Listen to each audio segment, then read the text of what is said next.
হাতে বিক্ষোভে প্রিয়াঙ্কা গান্ধীরা। কথা বলবো, মৈত্রী ভট্টাচার্য রয়েছেন সঙ্গে। মৈত্রী, দেখুন, একেবারে কংগ্রেসের সাংসদরা তারা বকরদ্বারের বাইরে তারা বসে পড়েন প্ল্যাকার্ড হাতে এবং এলপিজির বিয়ের সংকট তৈরি হয়েছে এবং সেই অবস্থায় দাঁড়িয়ে তারা সরব হন, স্লোগানিং দেন এবং সেই বিক্ষোভে এসে যোগ দেন প্রিয়াঙ্কা গান্ধীও। এবং সেই বিক্ষোভ বেশ কিছুক্ষণ ধরে মকদ্দারের বাইরে কংগ্রেসের সাংসদদের তরফ থেকে দেখানো হয়। ওকে।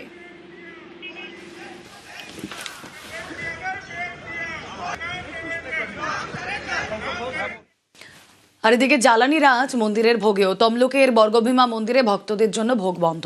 মায়ের ভোগ দেওয়া হলেও ভক্তদের প্রসাদ বন্ধ। সতীর 51 পীঠের মধ্যে অন্যতম বর্গভীমা।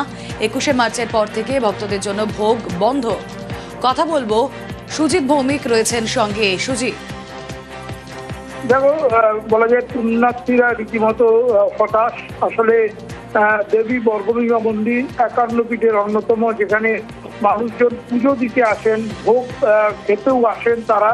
কিন্তু আজকে মন্দির কর্তৃপক্ষ যেটা জানিয়ে দিলেন যে সব রকম ভোগ বন্ধ থাকছে এবং গ্যাসের যে সংকট, যে আকাল, সেই কারণে কিন্তু এই সিদ্ধান্ত নিতে বাধ্য হয়েছেন তমলুকের এই প্রাচীন মন্দিরের যারা মন্দির কমিটির সদস্যরা। তারা স্পষ্টত জানিয়ে দিয়েছেন যারা বুকিং ইতিমধ্যে করে রেখেছেন তাদেরও ফোন করে বন্ধ করার কথা জানানো হচ্ছে।